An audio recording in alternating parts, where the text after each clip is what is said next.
Eggs, $4 in 2020. Then inflation hit. $7, $8. In some places, $9. And the government said inflation was fixed. They held press conferences. The news ran the headlines, and eggs, still $7. Nobody mentioned that part. Nobody ever does. Here's what they're not telling you.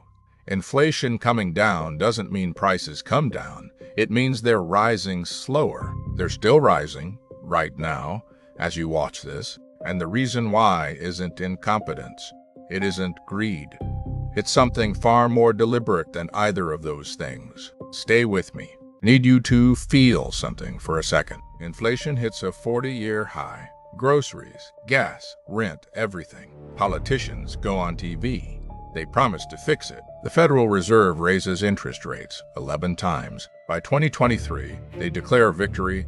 9% inflation down to 3%. Mission accomplished. Now go to a grocery store. Right now, your cart, same items, same store, costs 30% more than it did in 2019. 30%. Gone. Not coming back. And here's the part that should stop you cold. The people running this system knew that before they declared victory. They knew the prices weren't coming back. They just didn't say it. Because this was never about fixing prices. It was about fixing the rate at which prices rise. And those are two completely different things. To understand any of this, you need to know one word: deflation. Prices going down. Sounds amazing, right? Your money worth more, everything cheaper, life gets easier. Here's the problem. Economists aren't just worried about deflation. They're not cautious about it. They are terrified of it. And they have a very specific reason why. 1930s, the Great Depression. Prices collapse across America. And what do people do? They stop buying. Why buy a refrigerator today if it'll be cheaper next month? Why buy a house if the price is falling? So they wait. Businesses lose revenue. Businesses cut workers. Workers have less money. Workers spend less. Prices fall further. More businesses fail. More jobs disappear. The spiral feeds itself downward for years. And this is the part nobody talks about. The lesson economists took from the Depression wasn't just deflation is dangerous. The lesson was build a system where deflation cannot happen. And that is exactly, precisely what they built.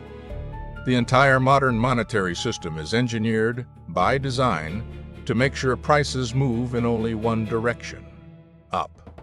Always up. Here is something they don't teach in school. Every major central bank on Earth has an official inflation target. The Federal Reserve, the European Central Bank, the Bank of England, all of them. And that target is not zero. It's not as low as possible. It is positive 2% every year. On purpose. They don't want prices to stay the same. They want prices to rise, just slowly enough that you don't notice. Let that land. The goal is not stable prices. The goal is slowly rising prices. Forever. Now, why 2%? Official answer: it gives the economy room to maneuver, prevents deflation, keeps spending moving. All technically true, but here's where it gets strange. 2% inflation cuts the purchasing power of your dollar in half every 35 years. The dollar in your wallet today? Your kids will need 2 of those to buy what one buys now. This is not a side effect. It is the point. A system that produces 2% inflation every year is a system designed to punish people who save cash and reward people who spend and invest. Sitting on money is the losing move. The system is built to make it the losing move. And here's the detail that will genuinely mess with your head. The 2% target, the number that governs the price of everything you buy, was not the result of decades of economic research. It was not handed down from some financial authority. It was set off the cuff in a television interview. New Zealand. A central banker named Don Brash gets asked what a good inflation target would be. He shrugs, says somewhere between 0 and 2%. The interview airs. Other central banks hear it. They adopt it. And now, that number controls your grocery bill. A throwaway line from a TV interview in 1989. That's the foundation. You felt this your entire life. You just didn't have a name for it. Gas prices spike. The pump changes overnight. Oil prices fall, the pump drops slowly, reluctantly. Maybe halfway, supply chain crisis hits. Restaurant prices jump immediately. Crisis ends, prices stay. Economists call this price stickiness, and there are three forces behind it, each one locking prices higher than the last. Force 1, wages. When costs rise, businesses raise prices to cover higher labor. And wages, once raised, don't go back down. Workers don't accept pay cuts. Contracts don't renegotiate backwards. The labor cost is locked. The price that covers it is locked with it. Force 2, supplier contracts. Businesses lock in long-term deals, ingredients, materials, logistics, at the higher rate. Even if the underlying commodity price drops, the contract holds, sometimes for years. Force 3, and this is the most human one, it's called loss aversion in pricing. Businesses know from decades of research that customers react to a price increase with outrage, but a price decrease just creates a new expectation. Lower the price once, customers expect it to stay low. Try to raise it again. Crisis. So businesses don't lower prices, ever, if they can avoid it. But the strangest part, there's a name for what happened in 2021 and 2020 specifically. Greedflation. Costs went up. Prices went up more. The gap went to profit. Then costs came back down. Prices didn't move. The profit stayed, and nobody had to answer for it. Sometimes they don't raise the price. Sometimes they just give you less. This is called shrinkflation. And it is one of the most elegant cons in modern commerce. Toblerone, 2016, same price, same packaging, but the gaps between the chocolate peaks? Wider. The bar was smaller. People noticed. There was outrage, articles everywhere. And then, people forgot and bought the smaller bar anyway. Tropicana orange juice, 64 ounces became 52. Same price. Doritos, lighter bag, same price. Bounty paper towels, fewer sheets, same price. But here's where it gets genuinely weird. The government actually tracks shrinkflation. The Bureau of Labor Statistics adjusts for it, calculates the real price per unit when a product shrinks, which means the official inflation numbers already include shrinkflation. The data knows. And yet, standing in that aisle, holding that lighter bag, the data means nothing to your wallet. You are paying more per chip. That's the reality. And shrinkflation has a cousin that's even harder to see, skimpflation. The size stays the same. The quality quietly drops. Cheaper ingredients, thinner materials, less durable construction. The price holds. The product degrades. And because it happens gradually, one purchase at a time, you never consciously register it. You just notice, vaguely, that things aren't as good as they used to be. You're not imagining it. You're not being nostalgic. You're right. Now we go somewhere most people never connect to their grocery bill. Government debt.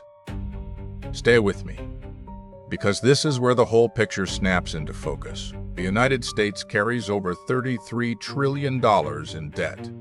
That number is so large it stops meaning anything. So let's make it real. Spend $1 million every single day. It takes you 2,700 years to spend 1 trillion. The US has 33 of those. Now, how do you manage debt that size? Option 1, pay it off. That means massive tax hikes or massive spending cuts. Neither survives an election. Option 2, the option that was quietly chosen, inflation. And this is the part nobody talks about. Inflation is the most politically painless way to erase debt that exists. Here's the mechanism. The government borrowed money years ago at the dollar's old value. Inflation makes each dollar worth less over time. So the debt, in real purchasing power, shrinks. They pay back old loans with new, cheaper dollars. It's legal, it's intentional, and it comes directly out of your purchasing power.